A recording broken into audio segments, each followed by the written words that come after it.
경제 코너 권혁중 경제평론가와 경제 이슈 풀이해드리고요. 이어서 정치토크 거두절미 각설하고로 이어가겠습니다. KBS 일라디오의 모든 프로그램 유튜브에서도 함께할 수 있습니다. 실시간 방송 보실 수 있고요. 정치, 경제, 사회, 문화 다양한 주제의 콘텐츠들 마련되어 있어요. KBS 일라디오 유튜브 채널 구독, 좋아요, 댓글 부탁드립니다. 토요일 2부 출발하죠.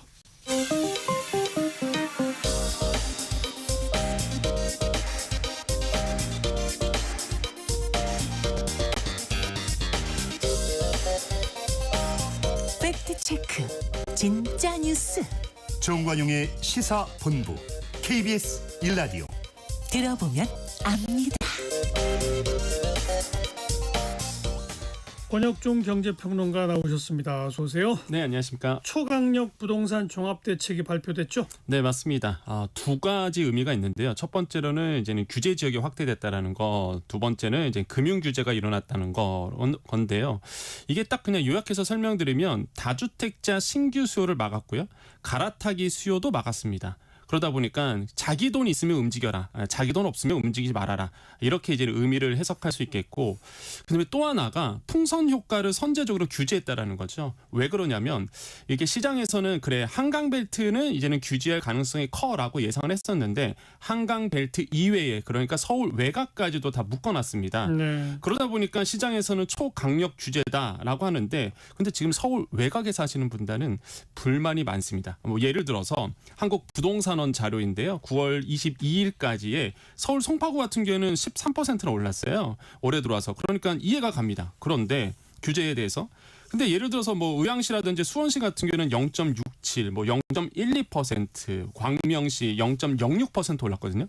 그러니까 우리가 왜 묶여야 되냐.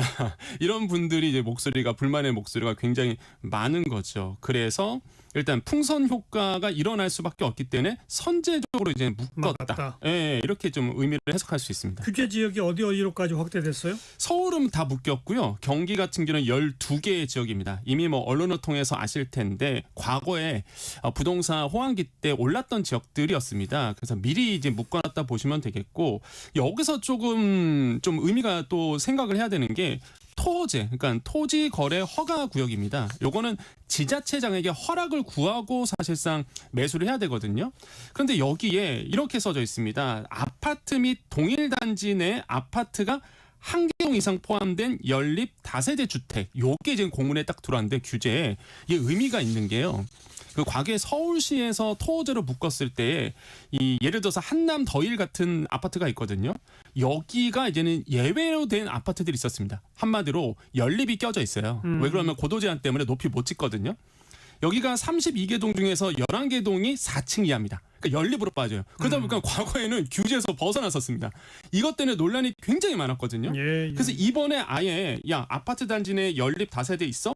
여기도 이제는 다 규제야라고 해서 아예 이제 묶어놨다는 거죠. 이건 합리적이네요. 예, 그래서 되게 많아요. 뭐 성동구의 서울숲 프로지오도 그런 비슷한 케이스고요. 광진구의 광장 힐스테이트, 그다음에 아크로 리버하임, 그다음에 레미안 베라일즈 이런 아파트들이 있는데 연립주택이 같이 포함되어 있거든요.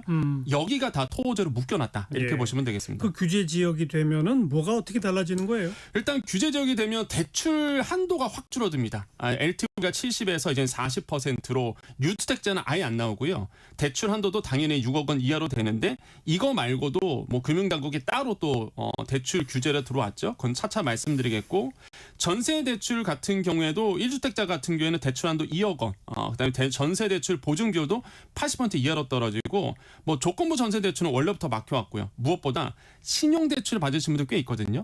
1억 원 초과이신 분들은 1년간 규제경 내에서 신규 주택 구입이 안 됩니다. 허허. 근데 많은 분들이 나는 신용 대출을 받은 적이 없는데 마이너스 통장 받으신 분도 있죠. 이거 신용 대출입니다. 그래서 마통 받으신 분들은 일단은 1년간 규제 내에서는 주택 구입이 할 수가 없어요. 그러니까 갈아타기 하시는 분들이나 이런 분들은 거의 안 된다는 거죠. 그래서 예. 이런 것들도 이제 눈에 보셔야 되겠고, 뭐 대출 한도가 이제 확 줄어들었다 보시면 되겠고, 무엇보다 또 눈에 띄는 게 이 재건축 재개발 하시는 분들입니다. 조합원 지위 양도가 제한이 되는데 이게 그러면 이렇게 돼요. 어떻게 되냐면 일단 재건축 같은 경우에는 조합 설립 이전, 뭐 재개발, 관리 처분 계획 이전까지는 가능한데 그 이후 넘어가면 양도가 안 됩니다. 지위 양도가 안 돼요. 그러면 돈 없는 조합원들 이미 진행되고 있는 이 재건축 단지 같은 경우는 돈 없는 조합원들 같은 경우는 무슨 생기느냐 분담금이 너무 크다 보니까 팔 수가 없는 거예요. 이게 지위가 안 돼, 양도가 안 되니까. 그러면 사신 분들은 현금 청산 당하니까 당연히 안 살 거란 말이에요. 그러면 이게 이런 분들이 지금 발등에 불 떨어지지 않았을까? 저는 이렇게 보고 있고 아주 초강력 규제다. 그래서 이제 생각을 해보겠습니다. 네. 그래서 앞으로 이제 이게 규제 지역이 확대가 되면 언제부터 딱 적용이 되는 겁니까? 일단은 뭐 다른 규제는 다 이미 시행이 되고 있고요. 토제 같은 경우는 이제 법령에 따르면은 이제 공고한 날로부터 5일 후거든요. 그러면 10월 20일부터는 이제 토제를 묶이게 됩니다. 토제를 묶이게 되면 아까 말씀드린 지자체장에게 허락을 구해야 되기 때문에 이게 써야 돼요. 사실 이제 허가를 구합니다라고.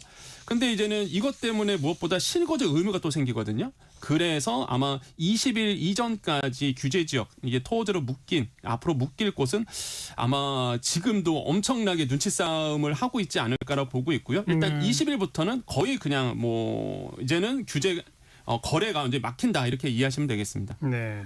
다음 이제 그 규제 대상 지역의 확대는 이 정도 정리하고 금융 규제가 주택 가격 수준에 따라서 주담대 여신 한도가 차등화됐죠?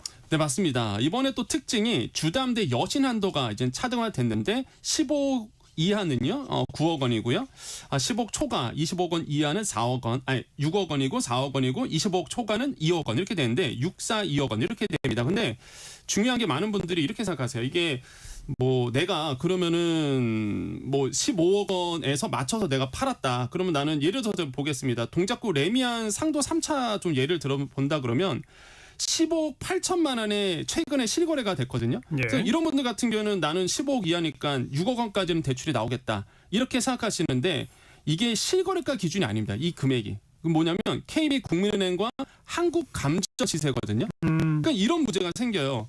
나는 14억 8천만 원에 팔기 때문에 대출 한도가 6억 원은 나오겠지라고 해서 은행 갔는데 그게 아니라 KB 시세로 보면은 이게 15억 4천만 원이거든요. 그러면 한도가 6억 원에서 4억 원으로 줄어든 겁니다. 그럼 2억 원이 이제는 마이너스가 생기는 거죠. 예. 큰일 나는 거죠. 또 그러면 이제 자기 계획가 벌어지니까. 예. 그렇기 때문에 이번에 나온 이 대출 한도의 금액은 내가 팔았던 가격, 내가 사는 가격 이게 아니라 이 KB국민은행 한국감정원의 시세, 그 시세 평균 시세로 간다는 걸 꼭 기억을 하셔야 되겠습니다. 더 중요한 건 네. 15억 원 이하는 그래도 6억까지 빚을 질 수 있는데 네. 15에서 25억이면 훨씬 비싼 집이잖아요. 네. 근데 6억보다 적은 4억이잖아요. 25억 이상이면 더더욱 비싼 맞습니다. 건데 훨씬 더 적은 2억 원이잖아요. 네. 쉽게 말하면 비싼 집일수록 빚내서 못 산다. 맞습니다. 다 자기 돈 있는 자기 사람만 돈으로. 비싼 집 사라. 이거 네, 아닙니까? 맞습니다. 그래서 시장에서는 이런 얘기가 나와요. 초일극화. 그러니까 강남은 어차피 영향 없다. 어차피 강남에서 지금 움직이신 분들은 자기 현찰 주고 움직이신 분들이 굉장히 많거든요. 그리고 무엇보다 현금 갖고 있는 분들이 생각보다 우리 사회에 많습니다. 네. 그러다 보니까 강남에서 거래가 되는 거예요. 그래서 이런 분들은 영향은 없다. 하지만 이제 서민들이 이제 움직이고 싶을 때 못 움직이니까 이런 문제가 좀 생길 수 있다라는 평가를 받고 있습니다. 또 스트레스 금리가 상향됐다고요? 네, 맞습니다. 이 스트레스 금리는 뭐냐면 앞으로 금리가 오를 것을 대비해서 미리 가상금리를 붙여놓는 거거든요. 예. 그런데 이제는 지금 상황은 금리가 오히려 지금 떨어지는 추세입니다. 그러면 이제 금리 인하가 된다 그러면 많은 분들이 또 대출 받아서 이제는 또 아파트를 사게 되겠죠. 그래서 정부가 금리 인하 시 발생할 수 있는 이 대출 한도가 확대되다 보니까 선제적으로 금리를 올려놓겠다라는 거예요. 그래서 스트레스 금리를 상한이 3%였거든요. 원래가. 그런데 개선은요. 3%부터 시작하도록 돼 있습니다. 그러니까 아예 금리 인하 시기에 대출이 늘어나는 것을 선제적으로 막아버리겠다. 그러니까 굉장히 디테일하게 예. 지금 좀 알겠습니다. 대안을 가지고 온 것 같습니다. 아무튼 이게 규제 대상 지역도 대폭 늘리고 대출 규제도 대폭 강화하고 네. 초강력 대책이 나와서 당장 뭐 거래가 꽁꽁 얼어붙을 것이고 네. 집값이 오히려 좀 떨어질 것이다라는 전망이 한편에 있는가 하면 네. 이렇게 계속 규제만 해갖고서는 다시 또 오를 것이다라는 네. 또 전망이 나오는데 어느 쪽이 맞아요? 지금 상황을 본다 그러면 아마 정부가 이제는 보유세라든지 세금 문제를 아마 건드리자. 만약에 더 오르게 된다고요. 그러면 지금 상황이 많은 시장에서 참여자들이 아마 보유세를 올릴 가능성이 굉장히 높다고 보거든요. 보유세라는 결국에는 이제는 종합부동산세라든지 그다음에 재산세겠죠. 대신에 이제는 거래세, 그러니까 취득세나 양도소득세를 좀 완화시킬 수 있다는 전망도 나옵니다. 그렇죠. 그러니까 실수요자들을 움직이게 하게끔 하고 그 다음에 이제는 고액의 부동산을 갖고 있는 데는 보유세를 좀 늘리겠다라는 건데 네. 내년에 지선이 있습니다. 그러다 보니까 이게 정치권에서는 참 애매모호한 정책이에요. 사실 보유세 늘린다 그러면 또 표가 또 이게 움직이다 보니까 그래서 이게 과연 현실화될 수 있을까? 그래서 시장에서는 일단은 지켜보는 관망세로 갈 거다라고 이제 보고 있고요. 예. 단기간에는 부동산, 특히 규제 지역에 있는 서울 전역과 일부 경기 일부 지역은 단기적으로는 아마 거래가 거의 이루어지지 않을 겁니다. 꽁꽁 얼어붙겠죠. 얼어붙습니다. 그래서 이제는 조정은 분명히 일어날 가능성이 있다라고 지금 보고 있고요. 하지만 시간이 갈수록 시장에서는 적응을 하거든요. 그리고 무엇보다 저는 안타까운 게 분명히 거래는 돼요. 한 건, 두 건 거래는 되는데 그게 이제는 상향해서 거래가 되거든요. 그럼 언론에서는 야, 더 올랐다더라. 이거 이러 해봤자 대책 나와봤자 더 올라서 거래됐다더라 라고 또 얘기하면은 야, 이번 정책 실패한 거 아니냐라고 목소리가 나올 겁니다. 근데 그거 휘둘리지 않았으면 좋겠어요. 어차피 거래돼도 한두 건 거래된 거거든요. 예. 높아서. 그래서 예. 그게 전체를 의미하진 않는다. 그래서 일단 시장에서는 단기적으로는 하향 안정화될 가능성은 있다. 그래서 공급 대책이 좀 나와줘야 된다는 앞으로 추가로 공급 대책이 나와야 된다. 네, 맞습니다. 그렇게 이제 얘기가 나오고 있습니다. 네, 권혁중 경제평론가였어요. 고맙습니다. 네, 감사합니다.